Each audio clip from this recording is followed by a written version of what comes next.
ಸ್ನೇಹಿತರೆ, ಚರಿತ್ರೆಯ ಮತ್ತೊಂದು ವಿಡಿಯೋಗೆ ನಿಮಗೆಲ್ಲ ಪ್ರೀತಿಯ ಸ್ವಾಗತ. ಅದು ಎರಡನೇ ವಿಶ್ವಯುದ್ಧ ನಡೆಯುತ್ತಿದ್ದ ಸಮಯ. ಆಗ ಲಂಡನ್ ನಗರದ ಮೇಲೆ ಎಲ್ಲಿಂದಲೂ ಹಾರಿ ಬಂದ ರಾಕೆಟ್ ಬ್ಲಾಸ್ಟ್ ಆಗಿ ದೊಡ್ಡ ಸಮಸ್ಯೆಯನ್ನೇ ತಂದೊಡ್ಡುತ್ತೆ. ಇದು ಜರ್ಮನಿ ದೇಶವು ತಯಾರಿಸಿದ್ದ ಅತ್ಯಂತ ಶಕ್ತಿಶಾಲಿ ರಾಕೆಟ್ ಆಗಿದ್ದು ಇದರ ಹೆಸರು V2 ರಾಕೆಟ್ ಅಂತ. ಆ ಕಾಲಕ್ಕೆ ಈ ರಾಕೆಟ್ ವಿಶ್ವವನ್ನೇ ಬೆಚ್ಚಿ ಬೀಳಿಸಿದ್ದೇನೋ ನಿಜ. ಆದ್ರೆ ಮುಂದಿನ 16 ವರ್ಷಗಳ ನಂತರ ನಾಸಾದವರು ಚಂದ್ರನ ಮೇಲೆ ಕಾಲಿಡಲು ಇದೇ ರೀತಿಯ ಟೆಕ್ನಿಕ್ ಅನ್ನ ಅಳವಡಿಸಿಕೊಳ್ಳುತ್ತಾರೆಂದು ಆಗ ಯಾರೂ ಕೂಡ ಅಂದುಕೊಂಡಿರಲಿಕ್ಕಿಲ್ಲ. ಇಷ್ಟಕ್ಕೂ ಈ ಪ್ರಯೋಗ ಮೊದಲು ಶುರುವಾಗಿದ್ದು ಅಮೆರಿಕದಲ್ಲ, ಇದು ಶುರುವಾಗಿದ್ದು ರಷ್ಯಾದಲ್ಲಿ. ಆಗ ರಷ್ಯಾ ಸೋವಿಯತ್ ಯೂನಿಯನ್ ಆಗಿತ್ತು. ಇಲ್ಲಿಯ ಒಂದು ರಹಸ್ಯ ಸ್ಥಳದಲ್ಲಿ ಈ ಪ್ರಯೋಗ ನಡೆದಿತ್ತು. ಅಲ್ಲಿ ನಡೆದ ಈ ಪ್ರಯೋಗಕ್ಕೂ ಹಾಗೂ UFO ಮತ್ತು ಏಲಿಯನ್ ಟೆಕ್ನಾಲಜಿಗೂ ಅತಿ ಹತ್ತಿರದ ಸಂಬಂಧವಿದೆ ಎಂಬ ಚರ್ಚೆ ಬಹಳ ಕಾಲದಿಂದ ಇದೆ.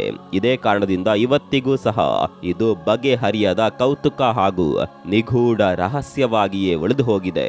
ಈ ಕತೆ ಶುರುವಾಗೋದು 1948ರಲ್ಲಿ. ಆಗ ರಷ್ಯಾದ ಕಪ್ಪುಸ್ಟಿನ್ ಯಾರ್ ಮಿಲಿಟರಿ ಬೇಸ್ನಲ್ಲಿ ಒಂದು ಭಾರಿ ಸದ್ದು ಏರ್ಪಡುತ್ತದೆ. ಅವತ್ತು ಆಗಸದಲ್ಲಿ ರಷ್ಯಾಗೆ ಸೇರಿದ್ದ ಒಂದು ಬಲವಾದ ಮಿಗ್ ಫೈಟರ್ ಜೆಟ್ ಮತ್ತು ನಿಜವಾದ ಒಂದು ಏಲಿಯನ್ ವಾಹನಕ್ಕೂ ಭಾರಿ ಘರ್ಷಣೆ ನಡೆದಿತ್ತು. ಸುತ್ತಮುತ್ತ ಇದ್ದ ಜನರು ಈ ಭಯಂಕರ ಸದ್ದಿಗೆ ಬೆಚ್ಚಿಬಿದ್ದು ಅಲ್ಲಿ ಏನಾಗಿದೆ ಎಂದು ನೋಡುವ ಸಲುವಾಗಿ ಸೇರ್ತಾರೆ. ಅಲ್ಲಿ ಸ್ಪೇಸ್ ವಾಹನಗಳೆರಡು ಡಿಕ್ಕಿಯಾಗಿ ಒಡೆದು ಚೂರಾಗಿ ನೆಲದ ಮೇಲೆ ಬಿದ್ದಿದ್ದವು. ಅಲ್ಲಿ 3 ಏಲಿಯನ್ ಶವಗಳಿದ್ದವು. ಅಂದರೆ ಇವುಗಳಲ್ಲಿ 2 ಶವ ಸತ್ತಿದ್ರೆ ಒಂದು ಏಲಿಯನ್ ಮಾತ್ರ ಜೀವಂತದಿಂದಿತ್ತು. ಆಗ ಮಿಲಿಟರಿಯವರು ಅಲ್ಲಿದ್ದ ಜನರನ್ನ ಚದುರಿಸಿ ಆ ಇಡೀ ಸ್ಥಳದ ಸುತ್ತ ಫೆನ್ಸಿಂಗ್ ಹಾಕಿ ಸೀಲ್ ಮಾಡ್ತಾರೆ. ಅಲ್ಲಿ ಬಿದ್ದಿದ್ದ UFOದ ಅವಶೇಷಗಳನ್ನ ಸಂಗ್ರಹಿಸಿ ರಿವರ್ಸ್ ಇಂಜಿನಿಯರಿಂಗ್ ನಡೆಸುವ ಸಲುವಾಗಿ ಬೇರೆ ಕಡೆಗೆ ಸಾಗಿಸ್ತಾರೆ. ಈ ಘಟನೆ ನಡೆದ ಕೆಲವು ದಿನಗಳಲ್ಲಿ ಮಾನವ ಪ್ರಯತ್ನದಲ್ಲೇ ಅತಿ ಮುಖ್ಯವಾದ ರಷ್ಯಾದ ಸ್ಪುಟ್ನಿಕ್ 1ರ ಆಗಸದ ಉಡಾವಣೆಯ ಪ್ರಯೋಗ ಯಶಸ್ವಿಯಾಗಿ ನಡೆಯುತ್ತೆ. ಇದು ಸಹ ಅಲ್ಲಿ ಇವರಿಗೆ ಸಿಕ್ಕ ಆ ಏಲಿಯನ್ ಟೆಕ್ನಾಲಜಿಯಿಂದ ಸಾಧ್ಯವಾಗಿದ್ದೆಂದು ಹೇಳಲಾಗುತ್ತೆ. ಇದನ್ನೇ ರಷ್ಯಾದ ಏರಿಯಾ 51 ಎಂದು ಕರೆಯುತ್ತಾರೆ. ಇಲ್ಲಿ ಈ ಹಿಂದೆ ಎಷ್ಟೋ ಸಲ ಏಲಿಯನ್ ಎನ್ಕೌಂಟರ್ಗಳು ನಡೆದಿವೆ ಎಂದು, ರಷ್ಯಾ ಅಲ್ಲಿ ಸಾಕಷ್ಟು ಏಲಿಯನ್ ಸಂಬಂಧಿತ ಪ್ರಯೋಗ ನಡೆಸುತ್ತೆಂದು ಹೇಳಲಾಗಿದೆ. ಇಷ್ಟಕ್ಕೂ ಇಲ್ಲಿಯ ರಷ್ಯನ್ ಮಿಲಿಟರಿ ಬೇಸ್ನ ರಹಸ್ಯವಾದರೂ ಏನು, ಇದನ್ನ ರಷ್ಯನ್ ಏರಿಯಾ 51 ಎಂದೇಕೆ ಕರೆಯುತ್ತಾರೆ? ಇಂದಿನ ನಮ್ಮ ಈ ವಿಡಿಯೋದಲ್ಲಿ ಈ UFO ಫೈಲ್ಸ್ನ ಅನ್ಫೋಲ್ಡ್ ಮಾಡುವ ಮೂಲಕ ಅದರ ಎಲ್ಲ ಗುಟ್ಟನ್ನ ನಿಮ್ಮ ಮುಂದೆ ತೆರೆದಿಡುವ ಪ್ರಯತ್ನ ಮಾಡ್ತಾ ಇದ್ದೀವಿ.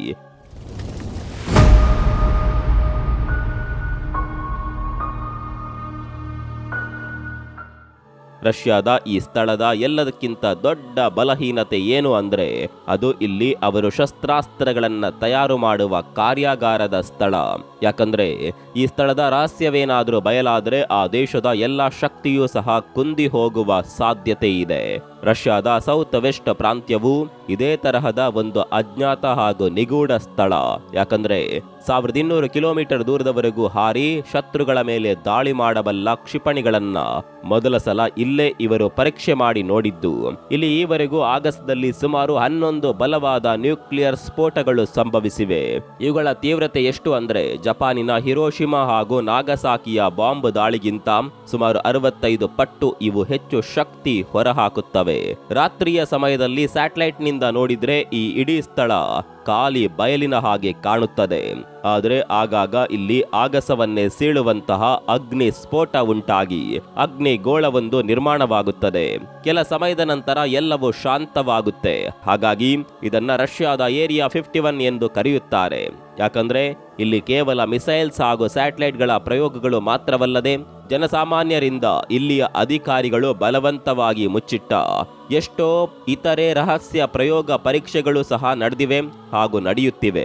1945ರಲ್ಲಿ 2ನೇ ವಿಶ್ವಯುದ್ಧ ಮುಗಿದಾಗ ಜರ್ಮನಿ ಹೀನಾಯವಾಗಿ ಸೋತಿತ್ತು. ಆಗ ಅಮೆರಿಕ ಹಾಗೂ ಸೋವಿಯತ್ ಯೂನಿಯನ್ಗಳು ಮಾತ್ರ ಜರ್ಮನಿಯು ತಯಾರಿಸಿರಬಹುದಾದ ಅತ್ಯಾಧುನಿಕ ಹಾಗೂ ಅಡ್ವಾನ್ಸ್ಡ್ ಆಯುಧಗಳಿಗಾಗಿ ಬೇಟೆ ಶುರು ಮಾಡಿದ್ದವು. ಅಮೆರಿಕದ ಗಮನವೆಲ್ಲ ಜರ್ಮನ್ನ ಸಂಶೋಧಕರ ಮೇಲಿದ್ದರೆ ರಷ್ಯಾದವರು ಲಂಡನ್ನ ಮೇಲೆ ಎರಗಿ ಧ್ವಂಸ ಮಾಡಿದ್ದ ಆ ಭಯಂಕರವಾದ V2 ರಾಕೆಟ್ನ ಮೇಲೆ ಕಣ್ಣಿಟ್ಟಿದ್ದರು. ಆಗ ಅವರಿಗೆ ಆ ಕ್ಷಿಪಣಿಯ ಅವಶೇಷಗಳು ಹಾಗೂ ಅದರ ಕುರಿತಾದ ಕೆಲ ರಹಸ್ಯ ವಿವರಗಳು ಸಿಕ್ಕವು. ಅವುಗಳನ್ನ ತಂದಿಟ್ಕೊಂಡ ರಷ್ಯಾ ಕೂಡಲೇ ಒಂದು ರಹಸ್ಯ ಮಿಷನ್ಗೆ ಸಿದ್ಧತೆ ಮಾಡಿಕೊಳ್ತು. ಅದೇನು ಅಂದ್ರೆ ರಾಕೆಟ್ಗಳನ್ನ ರಿವರ್ಸ್ ಇಂಜಿನಿಯರಿಂಗ್ ಮಾಡುವ ಪ್ಲಾನ್. ಈ ರಹಸ್ಯ ಪ್ರಯೋಗಕ್ಕಾಗಿ ಅವರಿಗೆ ಅಜ್ಞಾತ ಜಾಗವೊಂದು ಬೇಕಿತ್ತು. ಅಲ್ಲಿ ಇದಕ್ಕೆ ಬೇಕಾದ ಎಲ್ಲ ಪರೀಕ್ಷೆಗಳು ಸಹ ನಡೆಯಬೇಕಿತ್ತು.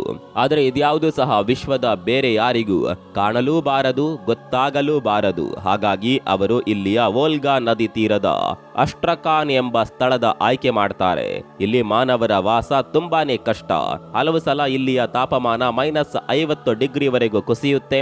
ಅಲ್ಲಿ ಯಾವುದೇ ನಗರಗಳಾಗಲಿ ಜನ ಸಂದಣಿಯಾಗಲಿ ಇರಲಿಲ್ಲ. ವಿಸ್ತಾರವಾದ ದಟ್ಟ ಮಂಜಿನ ಬಯಲು ಮಾತ್ರ ಹಬ್ಬಿತ್ತು. ಆದರೆ ಇಲ್ಲಿ ಮುಂದೆ ಒಂದು ಜನವಾಸದ ಗ್ರಾಮವೊಂದಿತ್ತು. ಆದರೆ ಇವರ ಪ್ರಯೋಗಗಳಿಗೆ ಅದೇನೋ ಅಂತಹ ಅಡ್ಡಿಯಾಗಿರಲಿಲ್ಲ. ಆದರೂ ಸಹ ಆ ಗ್ರಾಮ ಖಾಲಿಯಾಗೋದು ಇವರಿಗೆ ಬೇಕಿತ್ತು. ತಕ್ಷಣ ಊರನ್ನ ಖಾಲಿ ಮಾಡಿ ಎಂದು ಅವರಿಗೆ ಅಥಾರಿಟಿಗಳು ನೋಟಿಸ್ ಜಾರಿ ಮಾಡಿದ್ರು.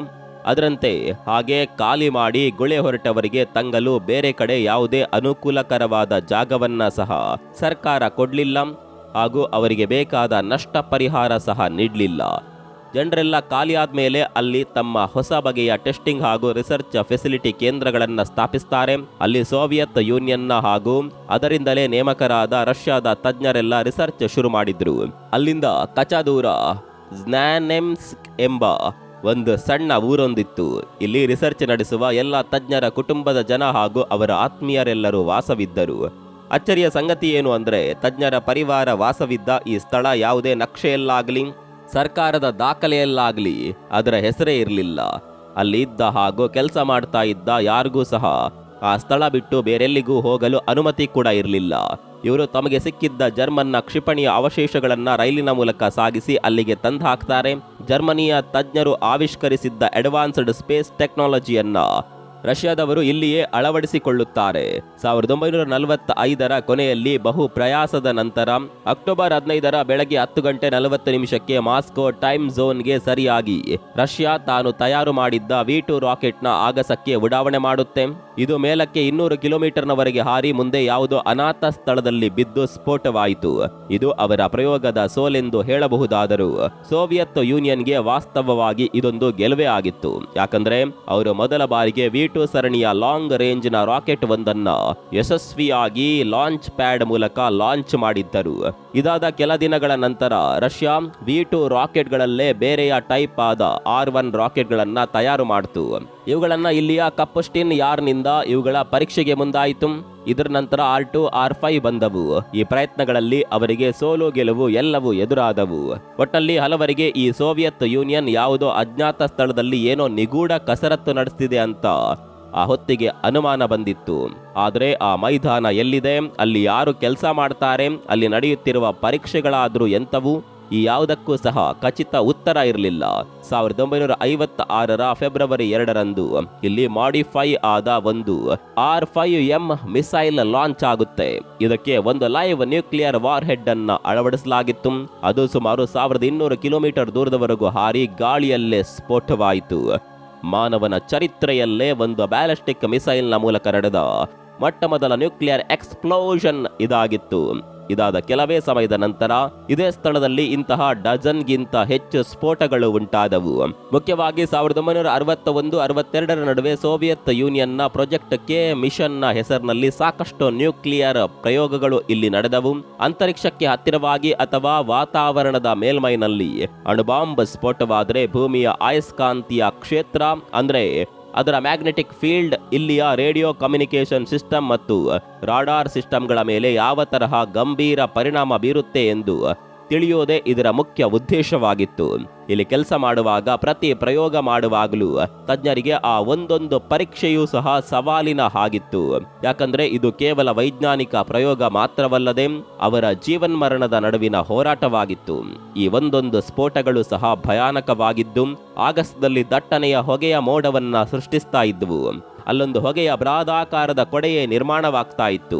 ಪರೀಕ್ಷಾ ವೇಳೆಯಲ್ಲಿ ಸಣ್ಣ ತಪ್ಪುಂಟಾದರೂ ಸಹ ಅದು ಅಲ್ಲಿದ್ದವರ ಪ್ರಾಣಕ್ಕೆ ಕಂಟಕವಾಗ್ತಾ ಇತ್ತು. ಇಲ್ಲಿ ಕೇವಲ ಮಿಸೈಲ್ ಟೆಸ್ಟ್ ಹಾಗೂ ನ್ಯೂಕ್ಲಿಯರ್ ಪ್ರಯೋಗಗಳು ಮಾತ್ರ ನಡೀತಾ ಇರಲಿಲ್ಲ. ಅವುಗಳ ಜೊತೆಗೆ ಏಲಿಯನ್ ಟೆಕ್ನಾಲಜಿ ಮತ್ತು UFOಗಳಿಗೆ ಸಂಬಂಧಿಸಿದ ಎಷ್ಟೋ ವಿವಿಧ ಬಗೆಯ ಪರೀಕ್ಷಾ ಪ್ರಯೋಗಗಳು ಸಹ ಇಲ್ಲೇ ನಡೀತಾ ಇದ್ವು. ಈ ಮಿಲಿಟರಿ ಬೇಸ್ ಒಂದು ಸ್ಪೇಸ್ ಸೆಂಟರ್ ಆಗಿ ಬದಲಾಗಿದಾಗಿನಿಂದಲೂ ಇದರ ಅಸಲು ಕತೆ ಶುರುವಾಗ್ತಾ ಹೋಯಿತು. ವಿಶ್ವದ ಮೊಟ್ಟಮೊದಲ ಸ್ಪೇಸ್ ಪ್ರೋಗ್ರಾಂಗಳು ನಡೆದದ್ದು ಇಲ್ಲೇ. 1951ರ ಜುಲೈ 22ರಂದು ಬೆಳ್ಳಂಬೆಳಗ್ಗೆ 4 ಗಂಟೆ ಸಮಯದಲ್ಲಿ ಇಲ್ಲಿಯ ಕಪುಸ್ಟಿನ್ ಯಾರ್ನ ಲಾಂಚ್ ಪ್ಯಾಡ್ನ ಮೇಲೆ ಒಂದು ರಾಕೆಟ್ ಉಡಾವಣೆಗೆ ಸಿದ್ಧವಾಗಿ ನಿಂತಿತ್ತು. ಅದರೊಳಗಿದ್ದ ಕ್ಯಾಪ್ಸುಲ್ನ ಕಂಟೇನರ್ನಲ್ಲಿ ಡೆಸಿಕ್ ಹಾಗೂ ಟೈಗಾನ್ ಎಂಬ ಹೆಸರಿನ 2 ನಾಯಿಗಳನ್ನು ಇರಿಸಲಾಗಿತ್ತು. ಈ ರಾಕೆಟ್ ಸ್ಟಾರ್ಟ್ ಆಗ್ತಾ ಇದ್ದ ಹಾಗೆ ಅವತ್ತು ಅದರ ಸದ್ದು ಸುತ್ತ 10 ಕಿಲೋಮೀಟರ್ ವ್ಯಾಸದವರೆಗೆ ಕೇಳಿಸ್ತು.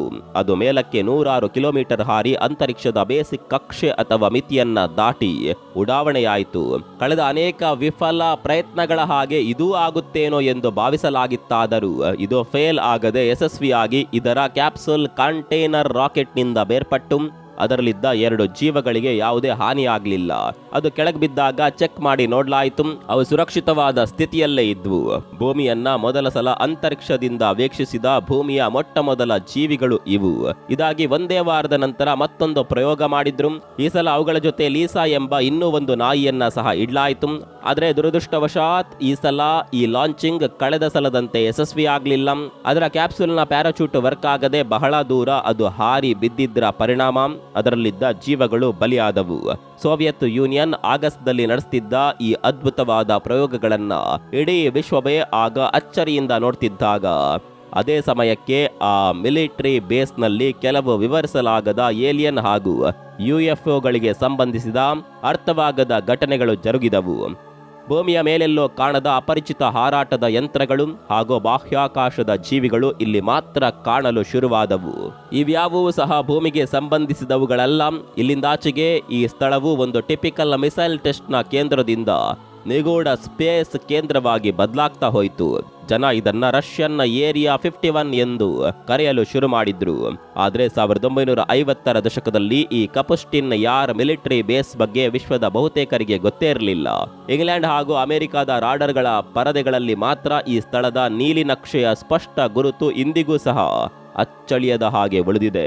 ಯಾಕಂದ್ರೆ ರಷ್ಯಾ ತಾನು ಈ ಒಂದು ಸ್ಥಳದಲ್ಲಿ ಉದ್ದೇಶಪೂರ್ವಕವಾಗಿಯೇ ಏನೋ ನಿಗೂಢ ಕಾರ್ಯಾಚರಣೆ ನಡೆಸಿಕೊಂಡು ಬಂದಿದೆ ಅಂತ ಅವೆರಡೂ ದೇಶಗಳಿಗೆ ಗೊತ್ತಿತ್ತು. ಬ್ರಿಟಿಷ್ ರಾಯಲ್ ಏರ್ ಫೋರ್ಸ್ ತನ್ನ ಒಂದು ಪ್ರತ್ಯೇಕ ತಂಡದಿಂದ ಈ ಸ್ಥಳದ ಸುತ್ತ ಗುಟ್ಟಾಗಿ ಸರ್ವೆ ಕಾರ್ಯ ನಡೆಸುತ್ತಾ ಬಂದಿದೆ. ಸೋವಿಯತ್ನ ಫೈಟರ್ ಜೆಟ್ಗಳು ಅದನ್ನ ಎದುರಿಸಿ ತಡೆಯಲು ಪ್ರಯತ್ನಿಸಿದವು. ಆದರೆ ಅವುಗಳಿಗೆ ಅದರಷ್ಟು ಎತ್ತರಕ್ಕೆ ಹಾರಲು ಸಾಧ್ಯವಾಗಲಿಲ್ಲ. ಬ್ರಿಟಿಷ್ ರಾಯಲ್ ಏರ್ ಫೋರ್ಸ್ಗೆ ಸೇರಿದ್ದ ಆ ಕ್ಷಿಪಣಿಯು ರಷ್ಯಾದ ಕಪುಸ್ಟಿನ್ ಯಾರ್ನ ಕೆಲವೊಂದು ರಹಸ್ಯ ಫೋಟೋಗಳನ್ನ ಸೆರೆ ಹಿಡಿದು ಅಲ್ಲಿಂದ ಹೊರಟೋಯಿತು. ಆ ಫೋಟೋಗಳಲ್ಲಿ ಅದರ ಲಾಂಚ್ ಪ್ಯಾಡ್ಗಳು, ರೋಡ್ ನೆಟ್ವರ್ಕ್, ಕೆಲವು ಬೃಹದಾಕಾರದ ಜೊಮೆಟ್ರಿಕಲ್ ಆಕೃತಿಗಳು ಕಾಣಿಸಿದವು. ಹಾಗಾಗಿ ಆ ಫೋಟೋಗಳಿಂದಲೇ ಅಲ್ಲೇನೋ ನಡೀತಾ ಇದೆ ಅಂತ ನಿಖರವಾಗಿ ತಿಳಿಯಲು ಸಾಧ್ಯವಿರಲಿಲ್ಲ. ಇದಾದ ನಂತರ ಅಮೆರಿಕದ U-2 ವಿಮಾನಗಳು ಹಾಗೂ ಸ್ಯಾಟಲೈಟ್ಗಳು ಈ ಪ್ರಾಂತ್ಯದ ಮೇಲೆ ನಿಗಾ ಇಟ್ಟವು. ಪ್ರತಿ ಸಲ ಅದರ ಹೊಸ ಫೋಟೋ ನೋಡಿದಾಗ್ಲೆಲ್ಲ ತಜ್ಞರಿಗೆ ಹೊಸ ವಿಷಯಗಳು ಗಮನಕ್ಕೆ ಬರ್ತಾ ಇದ್ವು. ಕೆಲವು ಸಲ ದೊಡ್ಡ ಲಾಂಚ್ ಕಾಂಪ್ಲೆಕ್ಸ್ಗಳು, ಶಿಲಾ ನಿರ್ಮಾಣಗಳು, ದೊಡ್ಡ ರಾಡಾರ್ಗಳು, ಕಿಲೋಮೀಟರ್ ಉದ್ದದ ಕಾರಿಡಾರ್ಗಳು ಅಲ್ಲಿದ್ದವು. ಇದರ ಜೊತೆ ಅಲ್ಲೊಂದು ದೊಡ್ಡ ಲೋಕವೇ ಸೃಷ್ಟಿ ಆಗ್ತಾ ಇತ್ತು. ರಷ್ಯನ್ ಅಥಾರಿಟಿಯು ಇಲ್ಲಿ ಈವರೆಗೂ ಯಾರಿಗೂ ಸರಿಯಾಗಿ ಗೊತ್ತಾಗದಂತಹ ಎಷ್ಟೋ ರಹಸ್ಯ ಕಾರ್ಯಾಚರಣೆಗಳನ್ನ ನಡೆಸಿದೆ ಎಂಬ ವದಂತಿಗಳಿವೆ. ಹೀಗಿರುವಾಗ 1948ರಲ್ಲಿ ಒಮ್ಮೆ ಒಂದು ದಿನ ರಾತ್ರಿಯ ಸಮಯದಲ್ಲಿ ಈ ಬೇಸ್ನ ಮೇಲ್ಮೈನಲ್ಲಿ ಒಂದು ಹೊಸ ವೇಗದ ವಸ್ತುವೊಂದು ಅವರ ಕೇಂದ್ರದ ರಾಡಾರಿನ ಪರದೆಯ ಮೇಲೆ ಕಾಣಿಸುತ್ತೆ. ಅದು ಯಾವ ದಿಕ್ಕಿಗೆ ಹೋಗ್ತಾ ಇತ್ತೆಂದು ಗೆಸ್ ಮಾಡಲು ಸಾಧ್ಯವಿರಲಿಲ್ಲ. ಅದರ ವೇಗ ಅಸಾಧಾರಣವಾದುದಾಗಿತ್ತು. ತಕ್ಷಣವೇ ಅವರು ಅದೇನು ಅಂತ ಚೆಕ್ ಮಾಡುವ ಸಲುವಾಗಿ ಒಂದು ಬಲವಾದ ಫೈಟರ್ ಜೆಟ್ನ ಅದರತ್ತ ಕಳಿಸಿದ್ರು. ಫೈಟರ್ ಜೆಟ್ ಆ ಅಪರಿಚಿತ ವಸ್ತುವಿಗೆ ಹತ್ತಿರವಾಗ್ತಾ ಇದ್ದಂತೆ ಆ ಅಪರಿಚಿತ ವಾಹನದ ಸುತ್ತ ಪ್ರಕಾಶಮಾನವಾದ ಬೆಳಕು ಗೋಚರವಾಯಿತು. ಕೊಂಚ ಸಮಯದ ನಂತರ ಬೆಳಕು ಸ್ವಲ್ಪ ಕಡಿಮೆಯಾದಂತೆ ನಿಧಾನವಾಗಿ ಅದರ ರೂಪು, ಆಕಾರ ಅವರಿಗೆ ಕಾಣಿಸಲು ಶುರುವಾಯಿತು. ಅದಕ್ಕೆ ಬಾಗಿಲುಗಳಿರಲಿಲ್ಲ, ಕಿಟಕಿಗಳಿರಲಿಲ್ಲ. ಅದು ಒಂದು ರೀತಿ ನುಣ್ಣಗೆ ದಿವ್ಯ ಪ್ರಭೆಯ ಜೊತೆ ಕಂಗೊಳಿಸ್ತಾ ಸಿಗಾರ್ನ ಆಕೃತಿಯಲ್ಲಿ ಕಾಣಲು ಶುರು ಮಾಡಿತು. ಅದು ತನ್ನ ವೇಗವನ್ನ ಆಗಾಗ ಬದಲಾಯಿಸ್ತಾ ಇತ್ತು. ಆ ಕಾಲಕ್ಕೆ ಇವರಿಗೆ ಗೊತ್ತಿದ್ದ ಟೆಕ್ನಾಲಜಿಯನ್ನ ಮೀರಿಸಿ ಅದು ತಿರುಗುತ್ತಾ ಅನಾಮಿಕ ನಿಯಂತ್ರಣದೊಂದಿಗೆ ಧಾವಿಸ್ತಾ ಇತ್ತು. ಅದೇನು ಅಂತ ಸೂಕ್ಷ್ಮವಾಗಿ ಸ್ಟಡಿ ಮಾಡಿ ತಿಳಿಯಲು ತಾಂತ್ರಿಕ ದಳದವರಿಗೆ ಸೂಚನೆ ಬಂತು. ರಹಸ್ಯ ದಾಖಲೆಗಳ ಪ್ರಕಾರ ಆ ಸಿಗಾರ್ ಮಾದರಿಯ ಅಪರಿಚಿತ ಯಂತ್ರ ರಷ್ಯನ್ ಫೈಟರ್ ಜೆಟ್ನೊಂದಿಗೆ ಘರ್ಷಣೆಗೆ ಇಳಿಯಿತು. ಆ ಘರ್ಷಣೆಯಲ್ಲಿ ಆ ಯಂತ್ರದಿಂದ ಒಂದು ಲೇಸರ್ ಮಾದರಿಯ ಬೆಳಕೊಂದು ಬಂದು ಜೆಟ್ಗೆ ತಾಗುತ್ತೆ. ಜೆಟ್ನ ಕಾಕ್ಪಿಟ್ನ ಮುಂದಿನ ಭಾಗವೆಲ್ಲ ಅಗ್ನಿ ಸ್ಪರ್ಶಕ್ಕೀಡಾಯಿತು. ಕೆಳಗಿನ ತಾಂತ್ರಿಕ ದಳದವರಿಗೆ ಅಸ್ಪಷ್ಟವಾಗಿ ಗರಗರ ಸದ್ದು ಮಾತ್ರ ಕೇಳಿಸ್ತಾ ಇತ್ತು. ಅಸ್ಪಷ್ಟವಾದ ಮಾತುಗಳ ಹೊರತಾಗಿ ಅವರಿಗೆ ಬೇರೇನೂ ಕೇಳಿಸಿರಲಿಲ್ಲ. ಹೀಗಿರುವಾಗ ಅಕಸ್ಮಾತ್ ಆಗಿ ಸಂಪರ್ಕ ಕಟ್ಟಾಯಿತು. ದಳದವರಿಗೆ ಜೆಟ್ನ ಸ್ಥಿತಿ ಏನಾಯ್ತೋ, ಪೈಲಟ್ ಹೇಗಿದ್ದಾರೋ ಎಂದು ತಿಳಿಲಿಲ್ಲ. ಇದರ ನಂತರ ಕೆಳಗೆ 2 ಕಡೆ ಬೇರೆ ಬೇರೆ ಯಂತ್ರಗಳ ಅವಶೇಷಗಳು ದೊರೆತವು. ಒಂದ್ ಕಡೆ ಜೆಟ್ ಛಿದ್ರವಾಗಿ ಬಿದ್ದಿತ್ತು, ಮತ್ತೊಂದು ಕಡೆ ಆ ಅಪರಿಚಿತ ಯಂತ್ರವು ಸಹ ಹಾನಿಗೊಳಗಾದ ಸ್ಥಿತಿಯಲ್ಲಿ ಬಿದ್ದಿತ್ತು. ತಕ್ಷಣ ಜಾಗೃತರಾದ ಅಥಾರಿಟಿಯ ಸಿಬ್ಬಂದಿ ಅಲ್ಲಿಯ ಯಾವುದರ ಫೋಟೋ ಸಹ ತೆಗೆಯದೆ ಅಲ್ಲಿ ಅವರಿಗೆ ಸಿಕ್ಕ ಯಂತ್ರಗಳ ಬಿಡಿ ಭಾಗಗಳನ್ನು ಸಂಗ್ರಹಿಸಿ ಕೊಂಡೊಯ್ದರು. ಇದಾಗಿ ಮುಂದೆ ಲೀಕ್ ಆದ ಇದರ ಫೈಲ್ಸ್ನ ಅಪರೂಪದ ವಿವರಗಳಲ್ಲಿ ಭಯಾನಕವಾದ ಸಂಗತಿಯೊಂದು ಬಯಲಾಯಿತು. ಆ ಸ್ಥಳ ಪರಿಶೀಲನೆ ನಡೆಸುವಾಗ ತಜ್ಞರು 3 ಅಪರಿಚಿತವಾದ ಏಲಿಯನ್ ಶವಗಳನ್ನ ಗಮನಿಸ್ತಾರೆ. ಅವು ತಲೆಯಿಂದ ಕಾಲವರೆಗೂ 1 ಮೀಟರ್ನಷ್ಟು ಉದ್ದ ಇದ್ದವು. ತೆಳು ಶರೀರ, ಉದ್ದನೆಯ ಕೈಕಾಲುಗಳು ಹಾಗೂ ದೇಹಕ್ಕೆ ತೀರಾ ದೊಡ್ಡದೆನಿಸುವ ತಲೆ ಅವುಗಳಲ್ಲಿದ್ದವು. ಇವುಗಳಲ್ಲಿ 2 ಏಲಿಯನ್ ಸತ್ತು ಹೋಗಿದ್ದರೆ, ಒಂದು ಮಾತ್ರ ಸಾಯದೆ ಬದುಕಿತ್ತು. ಮಿಲಿಟರಿ ಟೀಮ್ ಅಲ್ಲಿ ಸಿಕ್ಕ ಯಂತ್ರಗಳ ಬಿಡಿ ಭಾಗಗಳು ಹಾಗೂ ಅವಶೇಷಗಳ ಸಹಿತ ಸಜೀವದಿಂದಿದ್ದ ಆ ಏಲಿಯನ್ನ ದೇಹವನ್ನ ಸಹ ಸಾಗಿಸ್ತಾರೆ. ಅದಾಗಲೇ ಸಾವು ಬದುಕಿನ ಮಧ್ಯೆ ಹೋರಾಟ ನಡೆಸುತ್ತಿದ್ದ ಆ ಏಲಿಯನ್ ಅನ್ನ ಶತಾಯಗತಾಯ ಬದುಕಿಸಲು ಅವರು ಪ್ರಯತ್ನ ಪಟ್ಟರೂ ಸಹ ಅದು ಗಂಭೀರ ಗಾಯಗಳಿಗೆ ಒಳಗಾಗಿದ್ದರಿಂದ ಬದುಕಿ ಉಳಿಯಲಿಲ್ಲ. ನಂತರ ಆ 3 ಏಲಿಯನ್ನ ಶವಗಳನ್ನ ಪ್ರತ್ಯೇಕ ಕಂಟೈನರ್ಗಳಲ್ಲಿ ಇರಿಸಿ ಫ್ರೀಸ್ ಮಾಡಲಾಯಿತು. ಅವುಗಳ ಮೇಲೆ ಸ್ಪೆಷಲ್ ಲ್ಯಾಬ್ನಲ್ಲಿ ನಿಗೂಢ ಸ್ಟಡಿ ಹಾಗೂ ಪ್ರಯೋಗಗಳನ್ನು ನಡೆಸಲಾಯಿತು. ಆದರೆ ಅಲ್ಲಿ ಅವರಿಗೆ ಏನು ಸಿಕ್ತು, ಏನು ಗೊತ್ತಾಯಿತು ಎಂಬ ಬಗ್ಗೆ ಸ್ಪಷ್ಟ ವಿವರಣೆ ಲಭ್ಯವಿಲ್ಲ. ಆದರೆ ಒಂದಂತೂ ನಿಜ, ಈ ಅನಿರೀಕ್ಷಿತ ಎನ್ಕೌಂಟರ್ನಿಂದ ಅವರಿಗೆ ಹೊಸದೊಂದು ಟೆಕ್ನಾಲಜಿಯ ಪರಿಚಯವಾಯಿತು. ಅದರಿಂದಲೇ ಇದು ನಡೆದ ಮುಂದಿನ ಕೆಲ ದಿನಗಳಲ್ಲೇ ರಷ್ಯಾ ತನ್ನ ಸ್ಪುಟ್ನಿಕ್ ರಾಕೆಟ್ ಅನ್ನ ಯಶಸ್ವಿಯಾಗಿ ಗಗನಕ್ಕೆ ಉಡಾಯಿಸುವಲ್ಲಿ ರೋಚಕ ಗೆಲುವು ಸಾಧಿಸಿತ್ತೆಂದು ಹೇಳಲಾಗ್ತಾ ಇದೆ. 1956ರಲ್ಲಿ ಸ್ಪುಟ್ನಿಕ್ನ ಲಾಂಚ್ ನಂತರ 1961ರಲ್ಲಿ ರಷ್ಯಾದ ಗಗನಯಾತ್ರಿಯಾದ ಯೂರಿ ಗಗಾರಿಯನ್ ಮೊದಲ ಬಾರಿಗೆ ಬಾಹ್ಯಾಕಾಶಕ್ಕೆ ಯಶಸ್ವಿಯಾಗಿ ಹಾರಾಟ ನಡೆಸಿದ್ರು. ಇದೆಲ್ಲ ಜರ್ಮನ್ ಟೆಕ್ನಾಲಜಿ ಹಾಗೂ ಸೋವಿಯತ್ ಪ್ರಭುತ್ವದ ಅಡ್ವಾನ್ಸ್ಡ್ ಬುದ್ಧಿಶಕ್ತಿಯಿಂದಲೇ ಸಾಧ್ಯವಾಗಿದ್ದೆಂದು ನಂಬಲಾಗಿದೆ. ಆದರೆ ಕೆಲವರ ಪ್ರಕಾರ ಇದರ ಜೊತೆಗೆ ಮುಖ್ಯವಾಗಿ ಆ ಸ್ಫೋಟದಲ್ಲಿ ದೊರೆತ ಏಲಿಯನ್ ಯಂತ್ರದಿಂದ ಸಿಕ್ಕ ಟೆಕ್ನಾಲಜಿಯೇ ಇದಕ್ಕೆ ಕಾರಣ ಎನ್ನುತ್ತಾರೆ. ಇಂಥದ್ದೇ ಇನ್ನೊಂದು ರೋಚಕ ಕತೆ 1961ರಲ್ಲಿ ಜರುಗಿದೆ. ಆಗ ಒಂದು ರಾತ್ರಿಯಲ್ಲಿ ಇಲ್ಲಿಯ ಕಪುಸ್ಟಿನ್ ಯಾರ್ನ ಬೇಸ್ ಮೇಲೆ ಆಗಸದಲ್ಲಿ ಒಂದು ಪ್ರಕಾಶಮಾನವಾದ ಅಪರಿಚಿತ ವಸ್ತು ವೇಗದಿಂದ ಬಂದು ಇಳಿಯೋದನ್ನ ಇಲ್ಲಿ ಕೆಲವರು ಗಮನಿಸ್ತಾರೆ. ತಕ್ಷಣವೇ ಆರ್ಮಿ ಸಿಬ್ಬಂದಿ ಆ ಸ್ಥಳದ ಸುತ್ತ ಸೀಲ್ ಹಾಕಿ ಮುಚ್ಚುತ್ತಾರೆ. ಆಗಿನಿಂದಲೂ ಅಲ್ಲಿ ಏನೋ ನಿಗೂಢ ಸಂಗತಿಗಳು ನಡೀತಾ ಇದೆ ಎಂಬ ವದಂತಿಗಳು ಹಬ್ಬಿವೆ. ಅಲ್ಲಿ ಯಾವುದೋ ಶಕ್ತಿ ಆವರಿಸಿದೆ ಅನ್ನೋದು ತಜ್ಞರ ಅಭಿಮತ. ಅಲ್ಲಿಗೋದ್ರೆ ಕಲ್ಲಿದ್ದಲು ಅಥವಾ ಯಾವುದೋ ಲೋಹದ ವಾಸನೆ ಬರ್ತಾ ಇತ್ತು. ಪಶು ಪ್ರಾಣಿಗಳು ಆ ಸ್ಥಳಕ್ಕೋಗಲು ಭಯ ಪಡ್ತಾ ಇದ್ವು. ಅಲ್ಲಿ ಯಾರಾದರೂ ನಿಂತ್ಕೊಂಡ್ರೆ ಅವರ ಹೃದಯ ಬಡಿತ ಅನಿಯಂತ್ರಿತವಾಗಿ ಹೆಚ್ಚಾಗ್ತಾ ಇತ್ತು. ಮುಂದೆ 1985ರಲ್ಲಿ ನಿವೃತ್ತ ಟೆಸ್ಟ್ ಪೈಲಟ್ ಆಗಿದ್ದ ಲೇವ್ ವಿಯಾಕ್ಟಿನ್ ಅವರು ಒಂದು ಸಂದರ್ಶನದಲ್ಲಿ ಶಾಕಿಂಗ್ ವಿಷಯವೊಂದನ್ನ ಹೇಳ್ತಾರೆ. ಒಮ್ಮೆ ಅವರು ಯಾವುದೋ ಟ್ರೈನಿಂಗ್ ಮಿಷನ್ನ ಅಭ್ಯಾಸದಲ್ಲಿದ್ದಾಗ ಅವರಿದ್ದ ಯಂತ್ರವು ಹತ್ತಿರದ ಯಾವುದೋ ಅಪರಿಚಿತ ಹಾಗೂ ಪ್ರಕಾಶಮಾನವಾದ ವಸ್ತುವೊಂದರ ಬಳಿಗೆ ಹೋಯಿತು. ಎದುರಿಗಿದ್ದ ಆ ಅಪರಿಚಿತ ಯಂತ್ರದಿಂದ ಬಲವಾದ ಕಾಂತಿಯ ಕಿರಣವೊಂದು ಬಂದು ಇವರಿದ್ದ ವಿಮಾನದ ರೆಕ್ಕೆಗಳಿಗೆ ತಾಗಿತು. ಹೇಗೋ ಪ್ರಯಾಸದಿಂದ ವಿಮಾನವನ್ನ ಚಲಾಯಿಸಿದ ಅವರು ಅದನ್ನ ಸುರಕ್ಷಿತವಾಗಿ ಲ್ಯಾಂಡ್ ಮಾಡ್ತಾರೆ. ಆದ್ರೆ ಹಾಗೆ ಲ್ಯಾಂಡ್ ಆದ ನಂತರವೂ ಸಹ ಅವರ ವಾಹನದ ರೆಕ್ಕೆಯು ಮುಂದಿನ ಗಂಟೆಗಟ್ಟಲೆ ಸಮಯದವರೆಗೂ ಪ್ರಕಾಶಮಾನವಾದ ಬೆಳಕನ್ನ ಹೊರ ಸೂಸುತ್ತಲೇ ಇತ್ತಂತೆ. ಇನ್ನು ಇದಿಷ್ಟಾದರೆ ಈ ರಷ್ಯಾ ಏರಿಯಾ 51ಗೆ ಸಂಬಂಧಿಸಿದ ಇನ್ನೊಂದು ಪ್ರಸಿದ್ಧ ಘಟನೆಯು 1989ರ ಜುಲೈ 28ರಂದು ಸಂಭವಿಸುತ್ತೆ. ಅವತ್ತು ರಾತ್ರಿ ಈ ಮಿಲಿಟರಿ ಬೇಸ್ನಲ್ಲಿದ್ದ ಹಲವು ಜನ ಆಗಸ್ಟ್ದಲ್ಲಿ ಡಿಸ್ಕ್ ಆಕೃತಿಯ ಕೆಲ ಅಪರಿಚಿತ ವಿಮಾನಗಳನ್ನು ಗಮನಿಸ್ತಾರೆ. ಅವತ್ತು ರಾತ್ರಿ ಬೇಸ್ನ ಮೇಲ್ಗಡೆ ರಾತ್ರಿ 10ರಿಂದ ಸುಮಾರು 12 ಗಂಟೆಗಳವರೆಗೂ 3 ಡಿಸ್ಕ್ ಆಕೃತಿಯ ಯಂತ್ರಗಳು ಪ್ರಕಾಶಮಾನವಾದ ಬೆಳಕು ಸೂಸುತ್ತಾ ನಿಂತಿದ್ದವು. ಅವು 5 ಮೀಟರ್ಗಳಷ್ಟು ಅಗಲಕ್ಕಿದ್ದವು. ಮೇಲೆ ಗೋಪುರದಂತಹ ಆಕಾರ ಇತ್ತು. ಅವು ಆಗಾಗ ತಮ್ಮ ಚಲನೆ, ತಿರುಗುವಿಕೆ ಹಾಗೂ ವೇಗವನ್ನ ಬದಲಾಯಿಸುತ್ತಾ ಅಲ್ಲಿ ತೇಲುತ್ತಾ ನಿಂತಿದ್ದವು. 1991ರಲ್ಲಿ ಸೋವಿಯತ್ ಯೂನಿಯನ್ನ ಆಡಳಿತ ಕೊನೆಗೊಳ್ಳುತ್ತೆ. ಆವರೆಗೂ ಇದರ ಕುರಿತಾಗಿ ಎಲ್ಲವೂ ಸಹ ಅತ್ಯಂತ ರಹಸ್ಯಕರಿಯಾಗಿತ್ತು. ಬೇಸ್ನಲ್ಲಿ ಕೆಲಸ ಮಾಡ್ತಾ ಇದ್ದ ಯಾರೂ ಸಹ ಇವುಗಳ ಬಗ್ಗೆ ಎಲ್ಲಿಯೂ ಯಾರ ಜೊತೆಯೂ ಹಂಚಿಕೊಳ್ಳಬಾರದೆಂದು ಕಟ್ಟುನಿಟ್ಟಾದ ನಿಯಮವಿತ್ತು. ಯೂನಿಯನ್ನ ಕಣ್ಮರೆಯಾದ ನಂತರ ಇದರ ಬಗ್ಗೆ ಧೈರ್ಯವಾಗಿ ಸಾರ್ವಜನಿಕ ವೇದಿಕೆಯಲ್ಲಿ ಹೇಳಲು ಅವಕಾಶ ಇದೆ ಎಂಬ ಕಾರಣದಿಂದಲೇ ಅವರು ಇದನ್ನ ತಡವಾಗಿ ಹಂಚಿಕೊಂಡಿದ್ದು. ಸೋವಿಯತ್ನ ಪತನದ ನಂತರ ಇನ್ನಷ್ಟು ರಹಸ್ಯ ಫೈಲ್ಗಳು ಸಹ ಲೀಕ್ ಆದವು. ಅದರಲ್ಲಿ ಇಲ್ಲಿ ನಡೆದ ಏಲಿಯನ್ ಎನ್ಕೌಂಟರ್ ಹಾಗೂ ಇತರೆ UFO ಘಟನಾವಳಿಗಳ ಬಗ್ಗೆ ವಿವರಣೆ ಇದೆ. 2005ರಲ್ಲಿ ಹಿಸ್ಟರಿ ವಾಹಿನಿಯವರು UFO ಫೈಲ್ಸ್ ಎಂಬ ಎಪಿಸೋಡ್ ಮೂಲಕ ರಷ್ಯನ್ ರೋಸ್ಟೆಲ್ ಎಟ್ 75 ಎಂಬ ಹೆಸರಿನ ಒಂದು ಡಾಕ್ಯುಮೆಂಟರಿ ಸಹ ಹೊರತಂದ್ರು. ಯಾವಾಗ ರಷ್ಯನ್ ಫೈಟರ್ ಜೆಟ್ಗೂ ಹಾಗೂ ಏಲಿಯನ್ ಯಂತ್ರಕ್ಕೂ ಜಟಾಪಟಿಯಾಯಿತು, ಅಲ್ಲಿಂದಲೇ ಅವರಿಗೆ ಸಾಕಷ್ಟು ಹೊಸ ವಿಚಾರಗಳು ಗೊತ್ತಾದವು. ಯಂತ್ರಗಳ ಮೂಲಕ ಮೂಕಜೀವಿಗಳನ್ನ ಮೊದಲ ಸಲ ಇಲ್ಲೇ ಉಡಾಯಿಸಿದ್ದು, ಮೊದಲ ರಾಕೆಟ್, ಮೊದಲ ಉಪಗ್ರಹ ಇಲ್ಲಿಂದಲೇ ಗಗನಕ್ಕೆ ಉಡಾವಣೆಯಾಗಿದ್ದು, ಮಾನವ ಸಹಿತವಾಗಿ ಅಂತರಿಕ್ಷಕ್ಕೆ ಹಾರುವ ಬಗ್ಗೆ ಗೊತ್ತಾಗಿದ್ದು ಸಹ ಇಲ್ಲೇ ಮೊದಲು. ಸಾವಿರಾರು ಕಿಲೋಮೀಟರ್ ದೂರದವರೆಗೂ ಹೋಗಿ ಬಲವಾದ ವಿನಾಶ ಮಾಡಬಲ್ಲ ಶಕ್ತಿಶಾಲಿ ಕ್ಷಿಪಣಿಗಳು ತಮ್ಮ ಮೊದಲ ಹಾರಾಟ ನಡೆಸಿದ್ದು ಸಹ ಇಲ್ಲಿಂದಲೇ. ಹಾಗಾದ್ರೆ ಆಗಿನ ಸೋವಿಯತ್ ಒಕ್ಕೂಟದ ತಜ್ಞನಿಗೆ ಏಲಿಯನ್ ಜ್ಞಾನ ಗೊತ್ತಿತ್ತಾ? ಬಾಹ್ಯಾಕಾಶದ ರಹಸ್ಯಗಳನ್ನ ಇವರು ಕಂಡುಕೊಂಡಿದ್ರಾ ಎಂಬ ಕುತೂಹಲಗಳಿಗೆ ಈ ಫೈಲ್ಸ್ನ ವಿವರಗಳು ಕೊಂಚ ಮಟ್ಟಿಗೆ ಸಮಾಧಾನಕರ ಉತ್ತರ ಕೊಡೋದರ ಜೊತೆಗೆ ಇವು ಹಲವು ಗುಮಾನಿಗಳನ್ನ ನಮ್ಮ ಜೊತೆ ತೆರೆದಿಟ್ಟಿವೆ. ಇದಿಷ್ಟು ಸಹ ಈ ವಿಡಿಯೋದ ಬಗ್ಗೆ ಇರುವ ಮಾಹಿತಿಗಳು. ಮತ್ತೊಂದು ವಿಡಿಯೋದಲ್ಲಿ ಸಿಗೋಣ. ಅಲ್ಲಿವರೆಗೂ ನಮಸ್ಕಾರ.